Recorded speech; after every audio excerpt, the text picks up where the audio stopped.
शुभविवाह या मालिकेच्या 5 जानेवारीच्या भागामध्ये आता अंगणाच्या इथे सापळा सापडल्यामुळे सगळेच जण चिंतेत आहेत आणि अपूर्वाला तर खूपच आनंद झालेला आहे. अपूर्वा तर आता कधी एकदा आकाश आणि भूमी यांना आपण चांगलंच धारेवरती धरतोय असा आता तिने डाव रचलेला आहे आणि ती सांगत आहे, सांगा आकाश आणि भूमी, तुम्ही या घरचे मालक आहात, त्यामुळे तुमच्याशिवाय दुसरं कोणाला माहीत असणं शक्यच नाहीये की हा सापळा कुणाचा आहे. लवकरात लवकर सांगा. आणि त्यावरती बलदेव तिला सांगायला लागतो, हे बघ अपूर्वा, सापडला इथपर्यंत ठीक आहे, पण आकाश भूमीला याच्याबद्दल सगळं माहिती असणं याची कशी शक्यता आहे, तू काय बोलतेस. यावरती ती म्हणते, मग कुणाला माहिती. जर आकाश आणि भूमी या दोघांना माहीत नाहीये तर या सापळ्याबद्दल कुणाला माहिती असणार. हेच या घराचे मालक आहेत ना. त्यावरती तो सांगतो, अगं असं काय करतेस. यावरती ती सांगते, मला तर संशय आहे की हा सापळा रागिणी पटवर्धन यांचा आहे आणि रागिणी पटवर्धन यांचा सापळा ज्या वेळेला त्या ठिकाणी आम्हाला एक दुसरा सापळा सापडला तर त्याच वेळेला मला खात्री आहे की यांनी हा सापळा एक्सचेंज केला होता.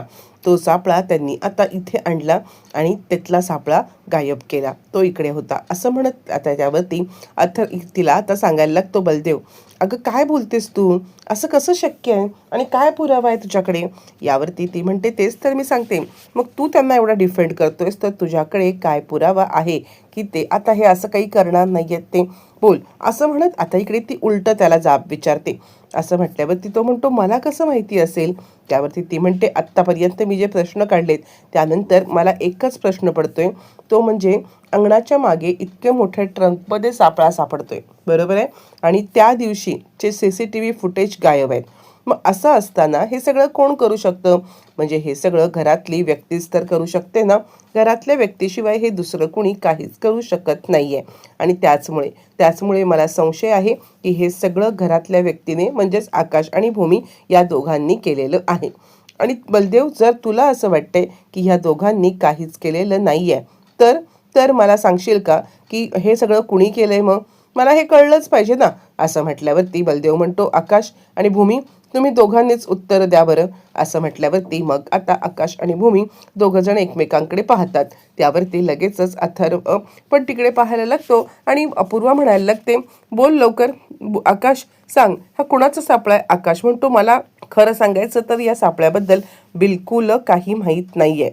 मला अजिबात माहीत नाही आहे की हा सापळा कसला आहे, काय आहे. यावरती आता इकडे ती सांगते, भूमी तू सांग. भूमी मॅडम तुम्ही बोला. यावरती भूमी म्हणते, आकाशने सांगितलं ना आम्हाला माहीत नाही आहे म्हणून, आम्हाला काहीच माहीत नाही आहे की हा सापळा कसला आहे ते. असं म्हटल्यावरती ती म्हणते, हे काय पूजा आहे का मम म्हणायला, उगाचच आपलं काहीतरी बोलायचं. यावरती लगेचच इकडे चिडलेली आहे ती म्हणजे आता मानसी. आणि मानसी सांगते, काय चाललंय, तुम्ही सारखं सारखं त्यांना एकच प्रश्न विचारून का भांडावून सोडताय. त्यांना नाही माहिती आहे ना, नाही माहिती तर ते काय सांगणार तुम्हाला. यावरती ती म्हणते, तू तर गप्पच बस. भूमी बोल, काय नक्की. यावरती आता पुन्हा बलदेव चिडतो आणि अपूर्वा, अगं ते सांगतायत ना त्यांना यातलं काहीच माहीत नाहीये, तरी सुद्धा तू सारखं सारखं का त्यांना विचारतेस. यावरती ती सांगायला लागते, मग तू सांग ना की कुठे तुला हे कसं काय, तू कसं काय यांना कन्फर्म सांगू शकतोस किंवा तू कसं काय यांच्याबद्दल कन्फर्म माहिती देऊ शकतोस. यावरती आकाश म्हणतो, हे बघ अपूर्वा, तुझ्याकडे काहीही पुरावा नाहीये, उगाच आमच्यावरती आरोप करू नकोस. हा बंगल्याच्या बाहेर सापडलाय, तो कुणी बाहेरच्या माणसांनी सुद्धा आता येऊन ठेवण्याची शक्यता आहे. असं म्हणत तो आता अपूर्वाला बोलत आहे. यावरती अपूर्वा म्हणते, ठीक आहे, आत्ता जर का तुम्ही हे सगळं सांगत आहात ना तर मी आता तुम्हाला काहीच बोलू शकत नाहीये, कारण तुम्हाला कित्येक वेळा सांगून विचारून सुद्धा आता तुम्ही काही बोलत नाही आहात. आणि ती त्यांना एक शेवटचा चान्स देते, हे बघा आत्ता माझ्यासमोर गुन्हा कबूल करा, मी तुम्हाला वाचवेन. आता ही कसली वाचवणार, पण ही ती मुद्दाम त्यांना आता तोंडाने गुन्हा कबूल करण्यासाठी हे सगळं करते की मी तुम्हाला एकदा फक्त चान्स देते आहे. हा जर का चान्स तुम्हाला मिळतोय तर तुम्ही मला सांगा, मी तुम्हाला या सगळ्यामधून वाचवेन. आकाश आणि भूमी आपल्या मतावरती ठाम राहिलेत की आम्हाला यातलं काहीही माहीत नाहीये. मग अपूर्वाची खूपच चिडचिड चालू आहे. अपूर्वा लगेच आता बोर्ड काढते आणि त्या बोर्डवरती टाइम ओव्हर असं लिहून टाकते. ज्या वेळेला अपूर्वा टाइम ओव्हर असं लिहिते आणि त्यावेळेला हे सगळेच जण आता पाहत आहेत की आता अपूर्वा नवीन काय गेम करणार आहे. आणि आकाश भूमी तर पुरते कोलमडून गेलेले आहेत. त्यांना आता खरंच काहीच कळत नाहीये की आपण या सगळ्यातून वाचणार आहोत की नाही आहोत. तोपर्यंत हे सगळं होत असताना मग आता इकडे एक आपल्याला दाखवलं जाते की लॅबोरेटरीच्या बाहेर, अलिबाग लॅबोरेटरी असं एक बोर्ड दाखवले आणि तिकडे आलेली आहे ती म्हणजे रागिणी. रागिणी सांगते काही नाही, तो सापळा जरी माझा नसला ना तरी सुद्धा तुम्ही या ह्याच्यामध्ये अडकणार म्हणजे अडकणार 100%. काहीही झालं ना तरी सुद्धा तो सापळा माझा आहे हे मी सिद्ध करणार म्हणजे करणार. तोपर्यंत तिकडे आलेली आहे ती इकडे आता लगेचच पौर्णिमा. आणि पौर्णिमाला खुश बघून रागिणी म्हणते काय ग इतकं खुश व्हायला काय झालंय. त्यावरती आता पौर्णिमा सांगायला लागते आई आई तो सापळा सापडलाय. आणि सगळ्यांचा संशय आता आलेला आहे की म्हणजे हे सगळं आकाश आणि भूमीने केलेलं आहे म्हणून. यावरती ती म्हणते व्हेरी गुड, आता असंच होणार. यावरती ती आता आपली एक शंका काढते आणि ती म्हणते की खरं सांगू का तर मला कळत नाहीये पण तो सापळा तर तुमचा नाहीये बरोबर आहे. मग जर का हा सापळा तुमचा नाहीये तर आता याच्यामध्ये ते दोघं जण अडकणार कसे. यावरती रागिणी म्हणते नाही यावेळेला ते दोघं जण वाचणार तर बिलकुल नाही आहेत. काहीही झालं ना तरी सुद्धा ते दोघं जण या ट्रॅपमध्ये अडकणार. पौर्णिमा काळजी करू नको, सिद्ध होणार आहे. सिद्ध होणार आहे की तो सापळा त्यांचाच आहे, तू बिलकुल चिंता करू नको असं आता ती म्हणायला लागते. त्यावरती पौर्णिमा म्हणते पण कसा. त्यावरती आता ती म्हणते माहिती आहे ना तू काळजी करू नकोस, मी काही करू शकते हे तुला माहिती आहे की नाही, मग तू बिलकुल चिंता करायची नाहीये. असं म्हणत प्रेक्षकांनो रागिणीच्या डोक्यामध्ये नक्कीच काहीतरी चाललेलं आहे हे मात्र नक्की.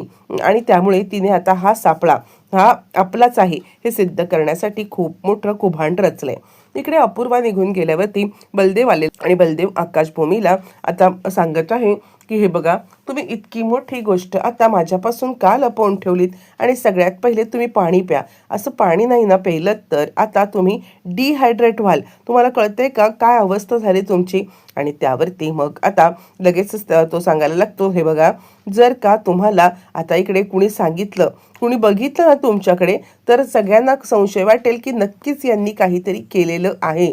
मग असं असताना जर का तुम्ही जर का आता असंच वागत राहिलात किंवा तुम्ही जर का अशाच पद्धतीने हे करत राहिलात तर कुणालाही संशय येईल आणि संशय येऊन तुमच्यावरतीच सगळ्यांची नजर जाईल.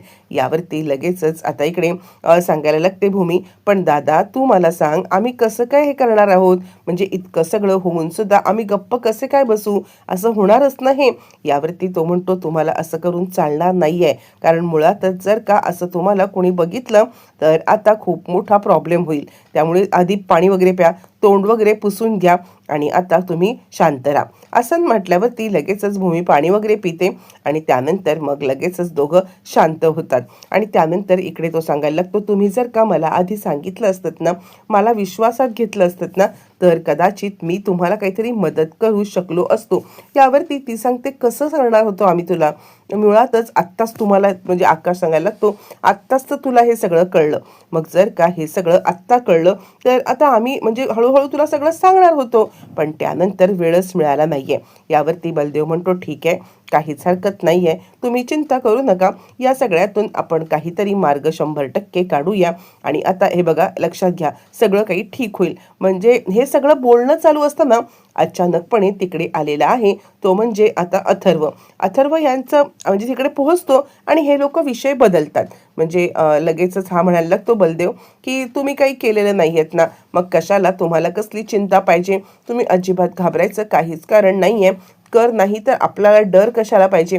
असं म्हणत त्याने आता ज्या वेळेला विषय बदललाय त्यावेळेला बलदेव विचार करतो मी जर का इकडे आलो तर ह्यांनी विषय का बरं बदलला.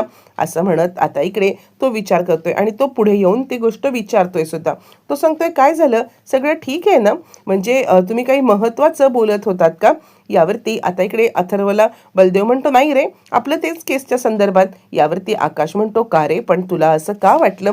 यावरती तो म्हणतो नाही असंच मी आपलं विचारलं. आकाश म्हणतो नाही अजून महत्त्वाचं काय बोलणार ना, हे सगळं जे काही चाललंय ना त्यामुळे मन अगदी विषण्ण झालं. यावरती तो म्हणतो हो ते तर आहेच म्हणजे खरंच पण मला आता असं काही वेगळंच वाटतंय, म्हणजे खरंच आकाश आणि भूमी तुम्हाला दोघांना त्या सांगाड्याबद्दल काही माहीत नाहीये ना.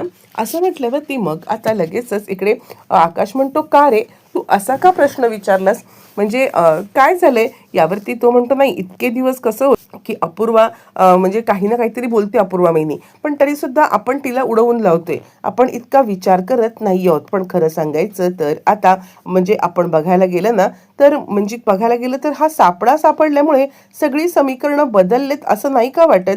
यावरती आकाश म्हणतो, म्हणजे तुला काय म्हणायचंय? यावरती तो म्हणतो, नाही खरंच म्हणजे मला कळतच नाहीये मला काय म्हणायचंय, पण अरे सापळा सापडलाय, खरंच तुम्हाला त्याच्याबद्दल काही माहीत नाहीये ना? असं म्हणत तो आता 10 वेळा एकच गोष्ट विचारतोय.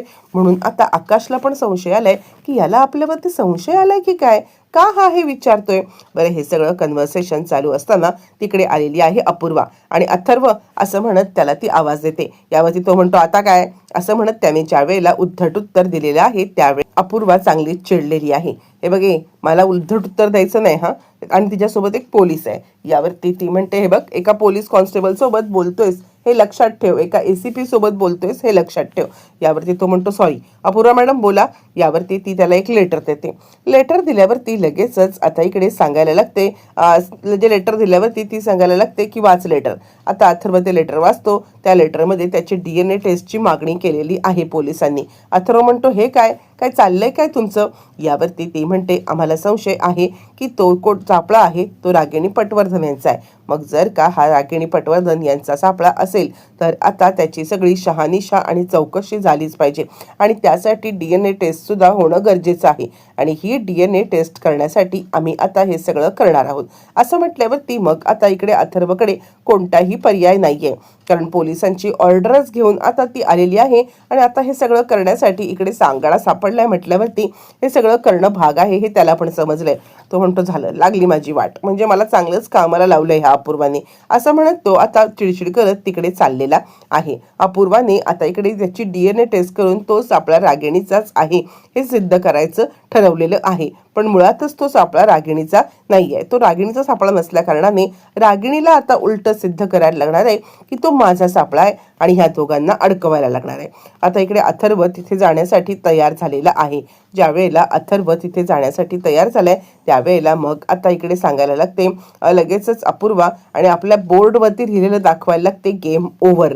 आणि इकडे आकाश भूमीला तर आता काहीच कळायला मार्ग नाहीये. अथर्वाला घेऊन आता कॉन्स्टेबल गेलेले आहेत. इकडे तोपर्यंत आकाश आणि भूमीकडे पाहत ती आता म्हणायला लागते, मी म्हटलं होतं ना गेम ओव्हर, तर तुमचा गेम ओव्हर होणार. आणि अशी धमकी देऊन ते निघून जाते. ती धमकी देऊन निघून गेल्यावरती मग आता इकडे अथर्व सांगायला लागतो, हे बघ आकाश आणि भूमी, कितीही सायन्स पुढारलेलं असलं, कितीही काही झालं असलं तरी ही देव ही एक शक्ती आहे, तिच्यावरती तुम्ही विश्वास ठेवा आणि माझा तिच्यावरती 100% विश्वास आहे. आत्तापर्यंत कोणालाही ज्या पद्धतीने कळलं नाही ना तुमचं सत्य, त्या पद्धतीने याच्या पुढे सुद्धा कुणालाही कळणार नाहीये. तुम्ही चिंता करू नका.